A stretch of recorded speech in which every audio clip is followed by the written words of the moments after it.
Welcome back to A Celtic State of Mind. I'm Paul John Dykes, and tonight at 9:20 on a Wednesday evening, I'm joined by Chris McElwain, and we're here to talk about an emphatic comeback at Sligo Rovers 2, Celtic 3. Chris, we know, obviously, we know what the game was set up for. We know what the objectives were in relation to getting minutes and legs, and obviously there's the aspect of going and visiting Sligo and visiting Ireland, which we should be doing more often. But before we go any further, I was sent, very kindly sent by Brian Murphy, a wee email during the first half. I think Brian's at the game, and he took a picture of a plaque outside the stadium, or maybe inside the stadium, of a Louis Dykes, Louis, frequently mentioned as one of the most admired players on the Sligo Rovers team of the 1950s. Well, there you go. He was born on the 17th of February. Bizarrely enough, my dad, Jimmy Dykes, was born on the 17th of February as well, but not as far back as 1932. And it goes on. So thank you very much. I love to hear this. That's awesome. That's awesome. And that's obviously where I get my football ability from. Old Louis. Better him than London is what I would say. So here we go. We're going to have a wee chat about tonight's game because, as I say, we qualify that by acknowledging the nature of the game. We had a good discussion, I think, before the match and at half-time, Chris, talking about the standard of our second string, whatever you want to call it. It's not a reserve side, it's a B team, and it's made up largely of youth players. We don't have a hybrid of the fringe players. Now, who are the fringe players that played tonight? I would stress that Nawrocki, Welsh, Yang, McKeown, Palma and Bain are all in that category. They all played 90 minutes tonight. And then you start looking at some of the young guys who obviously featured as well. Some of them, I think, got past marks. So brilliant. And I think we separate into that, obviously, Louis Palma. Never mind Louis Dykes, Louis Palma. He scores a hat-trick tonight. Does it change your view? We'll start with Louis Palma because obviously he has been on the score sheet on 3 occasions. Does that save his performance for you? I mean, on paper, a hat-trick's always going to look great, but I think you have to judge based on what you see. I mean, look, the first thing I say, I thought the second half was much improved. Even before we got the 2 late goals to win, I thought that the overall performance was much improved across the team, and that included a lot of the young players. But looking at Palma, first of all, now Palma, and I've seen a few comments on the coming up on the bulletin, and I sort of take the same sentiment. Palma has talent. You can see it. You remember that old film in the 80s, the Jeff Goldblum one, The Fly, where he had the machine and he could merge to David Cronenberg one. See if we could put Palma and Yang in that machine and merge them. If you had the energy levels and the enthusiasm and the willingness to run with the ball and want the ball that Yang has, and you have the effortless ability to cross the ball or play crossfield silky pass like Palma has, and obviously a decent finishing ability, what a player you'd have. But the problem is that you've got 2 players with separate attributes, which when they stand on their own, they don't really give you that polished, accomplished player, and that's frustrating. Palma, for me, did a couple of things in that second half, which I looked at and I thought, God, there's talent there. At one point, he just strokes the ball. A good bit outside the box, but he just strokes the ball across, picks out his man, absolutely no problem. It was a beautiful pass, and it was effortless, right? Absolutely effortless. But the problem with Palma is that for all the effortless talent he's got, he doesn't put enough effort into the areas where he's not as strong. His energy levels are low. I don't think he's going to give you the work rate that's going to work for our formation and the way and the style that we play. I mean, you compare him to Kuhn and Maeda, who've just got energy to burn and pace to burn, and Palma doesn't have that. But he does have ability. He does have ability. He does have the ability to influence a game. So he's not necessarily changed my opinion. If anything, he's increased my frustration because I can tell there is a makings of a real good player there, but there are things that he just doesn't seem to have in his locker. He's just not prepared to put the effort into. Conversely, on the other side, you've got Yang, energy to burn, but no end product, no silkiness, no direction or evidence of being clinical or anything like that. And that again was evidenced by the point McKeown plays him through a beautiful pass from McKeown, actually cutting through. Yang does everything you would expect, right? Opens up his body, looks to play it across goal, lifts it, and it goes flying over. And it's just like kind of sums up Palma. A lot of promise. Not Palma, sorry. It sums up Yang. A lot of promise, no end product. Yeah, in a microcosm, tonight was Palma for me, right? So taking notes, Palma crosses to no one, Palma loses possession, and not so that I can have a go at him. That's what I do when I'm just observing a game, so that we have discussion points at the end. Yet he scores a hat-trick. And that for me is Palma, right? So we know that he's got that raw talent. Is there an attitudinal issue in there? I don't know, because I mean, I don't like all the TikTok nonsense and the Instagram stuff, right? Because I remember the first time I brought it up, it was in relation to Lee Griffiths. In actual fact, it was like, just take his phone off him, let him concentrate on the football. He was getting involved in nonsense online. And obviously there's been a few wee things since then. So all that nonsense is something that we've got to put up with in the modern day. But you've got to get it right on the park first before you can start all that. He scores a hat-trick tonight. Is he in the last chance saloon for Rodgers? It would appear so, nothing to do with tonight, but it would appear so, Chris, because he's been in and out of the side. He's not been a first pick. And even when we're taking someone off the bench, on the left-hand side at the weekend there, you've got a natural in Palma. Yet we put on James Forrest. We know Forrest can play on the left, but that's not his natural position. No. So Brendan Rodgers trusts Forrest playing out of position before he trusts Louis Palma. How's it going to go for him? Where do you see his future lying here? It's up to him. It's entirely up to him. I think you made a point, I think it was before the game or half-time, and it was about the fact that he could leave Celtic and go and actually carve out a decent career for him because the talent is there. My concern about him continuing with Celtic is I don't necessarily think he's a player that fits the system Rodgers wants to play. The high intensity, high pace, particularly on the wide areas, the overlapping, getting the crosses in early, that doesn't look as though it's his style of play. And I'm not sure he's got the ability to adapt. For all the strengths he's got the ability to adapt. I mean, you see, he picks up good positions. That great cross from Ricardo tonight, and he was right there. He was also in the position for the first goal that he scored.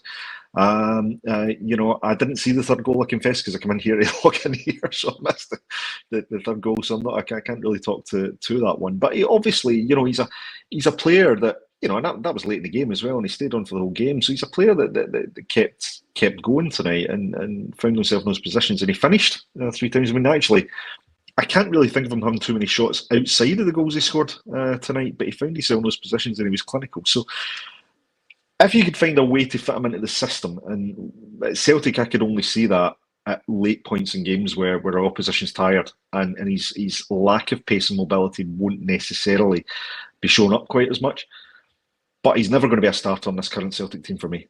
He just does not have the energy, doesn't have the intensity, doesn't show the willingness to go and scrap and run and do what Maeda does and track back and help his defender out. And I think if we were to play Louis Palma ahead of, say, Maeda or ahead of Kuhn, I think it would horribly expose our wing backs. I really do. I think it would be a massively dangerous thing to do. But I'm not prepared to write him off. I want to see him build on the positives for the performance tonight, and go and try and find or carve out some sort of niche role for him in this team. But I'm unsure as to what that's going to look like at the moment. And I think if he can't do that this season, or even potentially up until between now and January, I think it would be beneficial for the player to actually leave and go and find a team that plays a system to his strengths. Well, this takes us back to a subject that we have discussed to death on Acsom, and that was that summer transfer window after Ange Postecoglou left the building and Brendan Rodgers came in. And I think that, there was question marks around how we identified certain players, how much of a part Brendan played in bringing them in. Speaking to Brendan Rodgers specifically about Gustav Lagerbielke at the St. Roch's game, and it was obvious that he didn't have a great deal to do with that particular transfer. But I'm going to go back a wee bit of a left field one here, right? So with regards to the hat-trick, if indeed he wants to give me the ball that he gets for scoring the hat-trick, I agree with you, Ian. It would look great on my shelf. So if Palma is listening on the bus back to the hotel, then absolutely get it sent over. But there's a book on there, and it's the Martin O'Neill book, and there's a lot of football autobiographies that are very generic, Chris, right? And I think that when you read the Martin O'Neill one, you'll be wondering where this is going. There is a point to this. When you read Martin O'Neill's story, you realise that it is his story. It's not been ghostwritten, right? So Martin O'Neill wrote this longhand, pen and paper. He wrote it that way. And it's incredible. It's an incredible tale because I knew he was part of that great Nottingham Forest team that won 2 European Cups and everything, right? But I didn't have an idea really of his journey to Nottingham Forest. And the way that he tells the story is he's played for a team called Distillery, and they win the cup, which means they get drawn against Barcelona in Europe, believe it or not. And a young Martin O'Neill scores, as you do against Barcelona. He gets easy done, right? Exactly, right. He then gets a move to Nottingham Forest, and he scores on his debut against West Bromwich Albion. A couple of weeks later, he comes up against that great Manchester United team with Best, Law and Charlton in it, and he scores again. And he actually speaks about this, how it all seemed a bit easy, right? And another player who has spoken in those kind of terms, looking back, is Simon Donnelly. He said, when you look at my career, I came into the Celtic team under Lou Macari, and I was scoring goals. And I thought to myself, is this the level? Is this the standard? And I think in his first season, where he comes in the tail end of the season, he scores 2 against Raith Rovers, having made his debut against Hibs, and he scores a few goals. He's got a kind of like 1 and 2 average. What he does, though, he gets a shock of his life the following season because he doesn't score a single goal in season 94-95. Martin O'Neill gets a shock because he's not performing or scoring. So there's that initial momentum of getting the move and getting into the team, and I think you're running on that momentum for a while.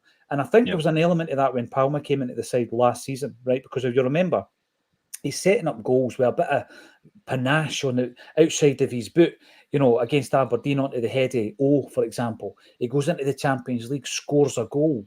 He goes into the game against Lazio, thinks he scores another goal. He scored a goal against Atletico Madrid, for the love of gods. He was performing at the highest level. And then there's the come down. And it's that come down that was spoken about in Martin O'Neill's book. It was spoken about by Simon Donnelly. And it's a similar thing. And I think what he now needs to do is get right back to the basics, Chris. Right back to the basics and knuckle down. I mean, listen, we know what the standard of the opposition was tonight. Is Lewis Palma capable of scoring a hat-trick in a domestic game in Scotland? Yes, he is. Will he? I'm not so sure. And this is the big thing. I'm still on the fence with Palma. Yeah, I think so. But there's only so many opportunities you can give. We don't want another James McCarthy, Mikey Johnson situation. We've got players, either just in and around the club for the sake of it, or coming in and out and never really establishing themselves for whatever reason. So, I want the best for the player, but I want the best for my club as well. So, Louis Palma, getting a hat-trick tonight is going to look great. It's going to sound great. Watching what I saw of him tonight, I don't doubt the talent, as I've said. I don't doubt the ability and the attributes he's got. I just don't think he's an easy fit into this Celtic team. I really don't. I think he's there's a system that we play that we have success with. There are players for me who are miles ahead of them in terms of fitting into that system and actually playing effectively within that system. And for me, he's got a hell of a lot of adaptation to do, or he has to work with the manager and the coaching staff to find what's the best role for him. Is it a player who comes on at 70 odd minutes to grab you an extra goal or get you a goal or get you back in the game, because he's got the invention and the innovation to do that. But he needs to do it against guys where they're not just running rings around him, because there were times where he got the ball on the wing. He just cannot outpace a man. He can't get the space. I was going to ask you that simple question. Is he fast enough to play on the wing for Celtic? No, not from the start of the game. No, is my honest answer. Not based on what I'm seeing. No, he's not. He's not. Now, listen, his delivery is miles better than Maeda, for example. But Maeda gives you so much more throughout 90 minutes. And Maeda will do it for 90 minutes, and then another 90 minutes, and then another 90 minutes. And then he'll come home and he'll hoover your house for you, and then he'll go away and he'll deliver some food. That is the energy that you need at Celtic at the moment. Palma, for me, would be dead on his feet by about 30 minutes playing the high-intensity game that we play. And that's a shame, because you're never going to get the best out of the player that way. Yeah, he needs pace. He needs pace, and if he needs it. If you add pace to a player like Palma, then he becomes a completely different calibre of player. And then Absolutely. The question is, would he be at Celtic? So it's going to be an interesting development to see between now and the end of the year how much he features in Brendan Rodgers' side. But I'm pretty sure he will be looking at that hat-trick ball. Surely you don't take a ball off Sligo Rovers. And he'll be looking at that hat-trick ball and saying, I've done my bit. What about, we'll come to the youngsters, because I think there's quite a bit of positivity about some of the youngsters, but what about some of the other guys who we would say are first team squad players? Nawrocki and Welsh at the back, have they done anything that you could hang your hat on? If we go into a Champions League game, a big cup game, a game against Rangers, this is always the acid test, right? Are you confident in any of those two defenders at the back? Not particularly. There was a couple of times we were cut open tonight far too easily for me, and going between the two defenders. So there's always been criticism of Welsh about his positional play and his ability to turn against players with pace, and I thought that again was shown up tonight. Nawrocki, he's there. I don't see anything that tells me he's better in any way, shape or form than the three defenders that I would say are currently in front of him. Is he even better than Welsh? I'm not sure. I just don't see enough from him. I thought a couple of occasions at least Welsh stepped up and tried to contribute to the attack today, and tried to kind of come play quite high up the pitch. But I mean, could you imagine if we have Nawrocki and Welsh playing against Dortmund the other night? I mean, oh God, it could have been a cricket score. It doesn't bear thinking about. I'll tell you something, Chris. Right? Sometimes it's the simple thing. So I said to you, does Palma have the pace to play in the wing for Celtic? And I think that that answers your question as to whether or not he's got a future at Celtic. The thing with Welsh, right? When you look at Welsh, like you say, going into a game against Dortmund, would you be confident? Absolutely not. I just think he's a very ordinary player. I don't think he's particularly good in the air. I think that, he takes far too long on the ball. He always takes an extra touch on the ball. Everything he does seems laboured to me. Yes. And then the pass that he makes, it's not as though he's splitting the defence with the pass. It's very much sideways passes. Some diagonals, not many. And I've never come away from a game and thought that's Welsh's coming of age. I've never seen that game yet. I think Welsh and probably by extension Nawrocki could go and play at any other team in the Scottish League and probably go on and forge out a really good career. I really do. But I'm not sure. Welsh for me is just not progressing. He's not evolving as a footballer. I think players around him have. I mean, you look at the Greg Taylors, you look at Liam Scales, great example, who was thought to be a kind of busted flush for Celtic, and he's really grasped the opportunity that was kind of thrust upon him, and he's done great. I just don't know if these guys are ever going to hit the level that we need if we want to have serious progression. Because we talk about our first team defenders and we criticise them for certain failings. I think Welsh and Nawrocki are levels below that standard for me, and that could be harsh, and I don't mean it to be. And I appreciate tonight there's rustiness, there's lack of match sharpness, there's playing with unfamiliar players. Absolutely, all these are factors. But bread and butter of a defender is just do things simple, and I don't think they're good enough at doing the basic fundamentals of a Celtic first team defender. That's the big thing, if we're using the defence as a unit, one of the big things that I've noticed as a positive since Schmeichel has come in is the fact that he doesn't rely overly on his own fullbacks and the centre halves when he's passing the ball out. He's quite happy to break the lines and go to the wings. You want your defenders to be able to do that as well.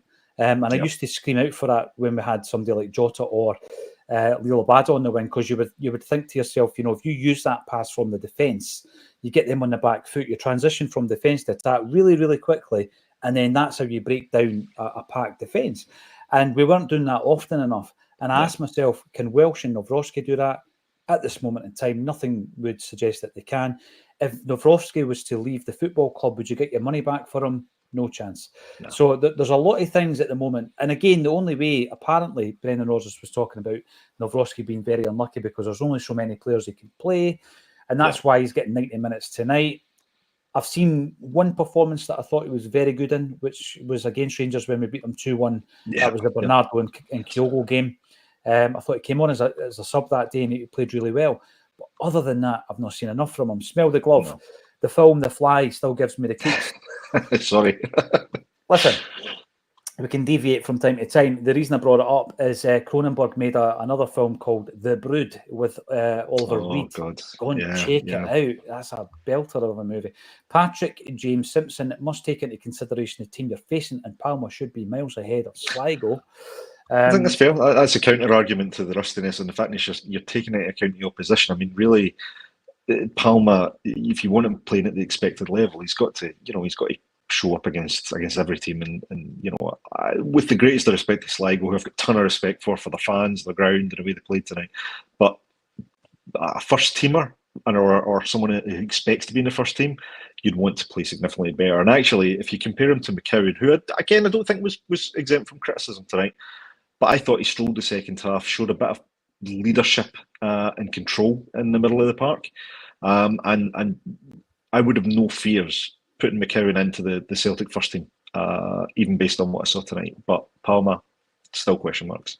Well, where is McCowan in your view at the moment in terms of the midfield then, Chris? Because I agree. I thought he was our best player tonight overall. Yeah, some of the young so. guys have done really well. We'll talk about some of the youngsters, but McCowan, the big question is, who is now your first three picks for the midfield? Is there such a thing? Do we now just pick 5 or 6 players and then we pick players around Callum McGregor depending on who we're playing? No, I've got a completely different view. Now, the one thing I said to McCowan tonight, and talking about Johnny's point there, I thought actually part of the reason for the raised performance levels, particularly from the young guys tonight, the young players, came from McCowan. McCowan really upped his game in the second half, and I thought he controlled it. I thought he brought players into it. I thought his passing was intelligent. I thought his movement was intelligent. He was much more forward thinking. And watching him tonight, and again, look, I take into account the opposition, and I'm not getting ahead of myself. On tonight's basis, for me, he is the natural successor to Callum McGregor. If we need to give Callum McGregor a rest, get this boy in, because he looked mature in his play tonight. He looked controlled, he looked composed, and it was something about him the way he played tonight. I just enjoyed watching him. I tried to focus on him a lot in the second half there, and I thought he was really good. So for me, McCowan could be the natural successor to Callum McGregor. Now it's very early to say that. I get it. I'm not jumping the gun. Before people jump at me. But I think that's how I would try and develop him if I had any involvement in football. I'd be like, this is the role you can play, or the niche you can carve out. But I think going to your point about the midfield three, I agree. I don't think there's a midfield three now, because I think what you've got is 5, potentially 6 options for 3 midfield places. Mm-hmm. And the good thing is that some of those options are very different. Bernardo, for me, is box-to-box type player. Love his energy this season. Pretty good defensively. Really, he's showing how he's good going forward. Really, really like him. Hatate, invention, innovation, bit of a risk taker, bit of a maverick. Not necessarily the best for game management, but actually someone that will carve something out of nothing. Engels, kind of quality, mixture of positions, good movement, bit of the O'Reillys about him, starting to build up good relationships with players, links to play like that, controls tempo. McCowan, bit of grit, bit of determination, bit of leadership. Brilliant range of passing, by the way. I mean, he's got a really good range of passing. I mean, some of you can dink them, as we know. You can play them crossing, play them simple. He can do the reverse pass, which he did to open up into Yang tonight. Really, really impressed. And then potentially you've got someone else coming in like a home, high energy, that sort of thing. McGregor, I think, is going to start 90% of your games, but we've got to manage McGregor, because he is a very, very important player. And he's retired from international football. That doesn't mean we can just suddenly chuck him in every game and play him 90 minutes. We have to protect our captain, because he is so important. And sometimes protecting him is taking him out after 70 minutes and saying, right, McCowan, go and carry on doing that job, add your own style and own mark to it, and come in, and then eventually make that role your own. So I think our midfield is in good shape. I really do think it's in good shape in the first team. That central midfield, probably the best we've seen for a few years. Yeah, interesting take though. He's got 5 years on McGregor, so yeah, when you're looking at who's going to take over from Callum McGregor, succession planning, we're not always the best at that. Palma, hat trick, wild. Strange word, the doctor says he's going home with the ball. Some player that Palma is. There's a degree of facetiousness coming into some of these comments. You can tell. Joseph McGonigal, I'm here for it. Says it's a good exercise. It was a good exercise, in particular for the guys we're talking about who are on the fringes of this first team. Good to see them back in Ireland as well. Yeah, and the other guy that we mentioned, I think you covered that previously, was Yang. He is a frustrated player. And I just think with the biggest frustration for me with Yang is the amount of times he just runs into the defender. You know what I mean? It's like he doesn't mind running at a defender, fair play. But often it just gets, the move stops because he runs into them, ends up on the deck, looks a bit lightweight. And another one who, if he goes the same way as for example, and we end up moving him on, I wouldn't be surprised. I don't think that when the chips are down, if you're looking to make a change on the wing, you are looking to make an impact. Is Yang your man? Probably not. And I think that one of the biggest things that put him out of favour last season was at Ibrox in the 3-each game. Was it Matondo's goal? Matondo turned him, and he just didn't track the move. I mean, we can't keep beating him over the head for that. It was one moment. It was a very poor moment, but it did highlight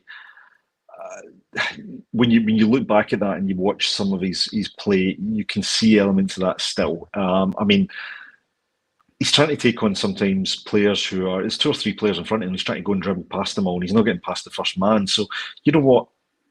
Take a step back and actually look, is there a pass here, or is there a way where I can play a 1-2 and bypass the defender? Be a bit more intelligent with your movement. Lift your head up and take a look and try and react. And I just think at the moment I love his appetite to get the ball. I love the fact that he'll take the chance and go and run and try and beat players. We've been dying for Kuhn to do that, since last season, and we're loving the fact that he's doing that and taking players on. But the execution for Yang is not in the same level.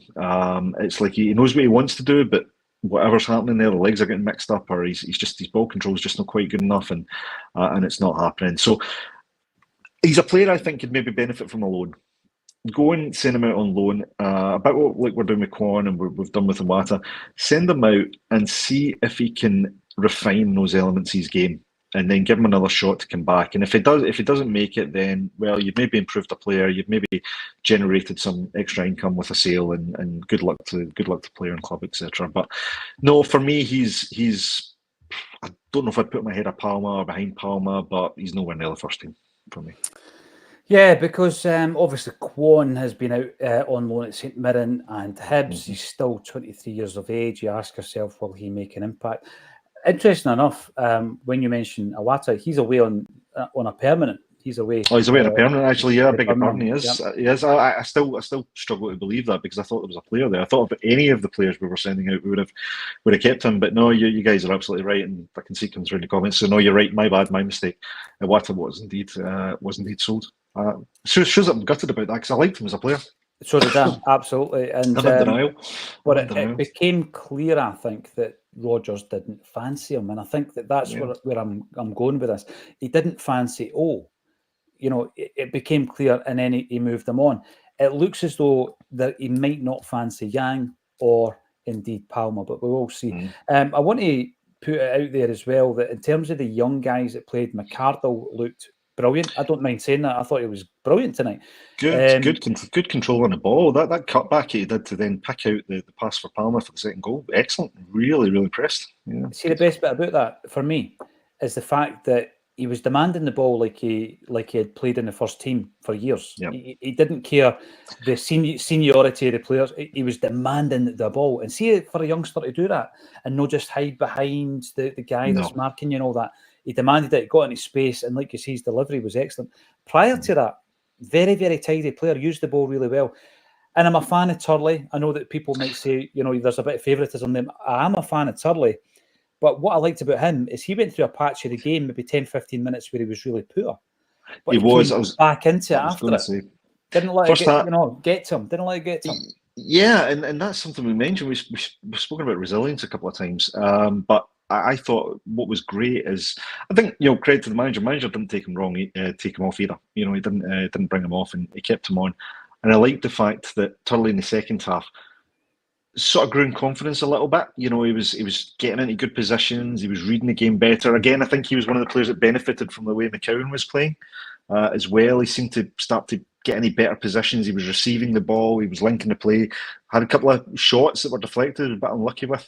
And yeah, his head didn't go down, and he was still looking for the ball. He was still looking to take a bit of accountability and show a bit of initiative. And I thought, actually, while it didn't necessarily all come off, I thought the improvement in attitude and the willingness to keep going was actually was pretty good for a young player. So yeah, I would like to see more from him. I don't think he'll claim it was his best game or his best night, but I don't. At the same time, I don't think he's played himself out of contention to get more minutes either. So yeah, good. And average but passable performance, I would say, for Turley. That's rich coming from me, right? So And then of course, hope he doesn't listen to that. He does. Yeah. No, he's good. I wish him all the best. I really do. He's a Guzzo, 17 years of age. He's a proper youth player, played for the under-18s, and he sets up a goal for Palma. He sets up the winner. Yeah, I watched him because I'd looked on, as I said to you, I looked on the Celtic official pages and I couldn't find him listed as part of the B team, and the academy team looks a bit out of date. So I had no idea who this young fella was, and I was keen to see him. So I started trying to watch what he was doing. I really liked a couple of moments where he sort of positioned himself between the two centre backs, and I could see he was watching the line to try and stay on line, kind of a little bit like Kyogo does, just waiting for the moment to run. Good pace, got quite a bit of height on him. Looks a wee touch lightweight, but big, big sort of tall boy. Good stride on him. And I thought initially, his movement was a wee bit, his positioning was a wee bit out of place at times, and maybe bad judgment. But he was again, he was another one kind of grew in confidence as the game went on. And as you say, I missed it, but I believe he got the assist. So not bad for a 17-year-old on what I think might have been one of his first appearance anywhere near the first team. So.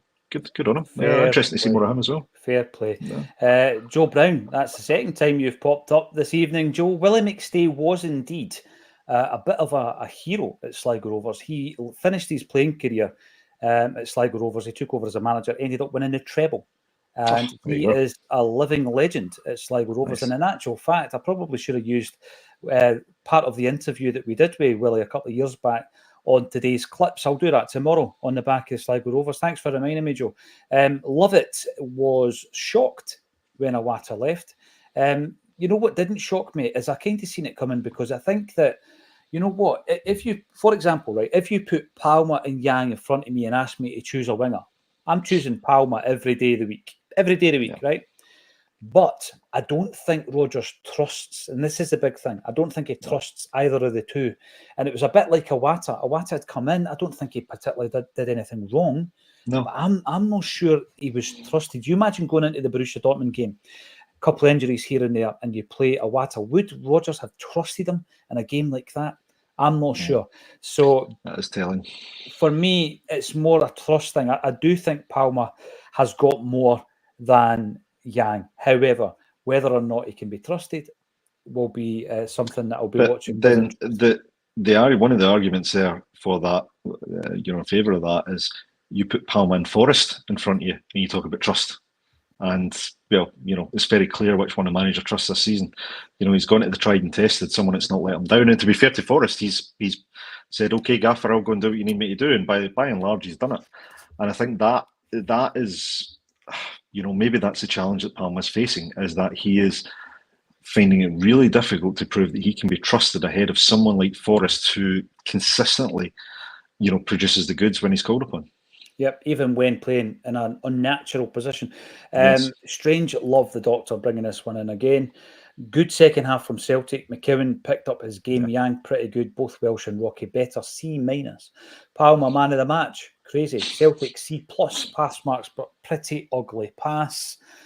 Wee McCardle, yeah, absolutely, forever and ever. Celtic says worth the time to watch tonight. I think we've got a player in our hands. I haven't seen him for the B team. I know Tony Cassidy goes to a lot of those games, but I would like to see more of him. The Pork Chop Express. Is that a real place?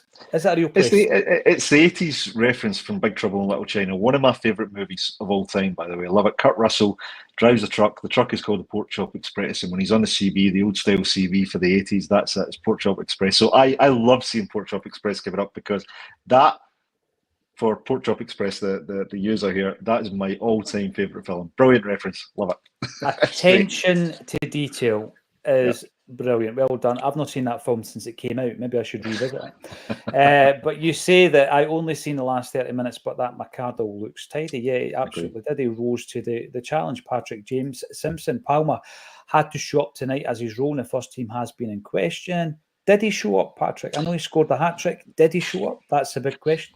Let us know in the comments field. Thanks, everybody, for getting involved tonight. I know it was a bounce game, but Chris and I decided to cover it in any case, and you came out in your numbers, so we've got to thank you for that.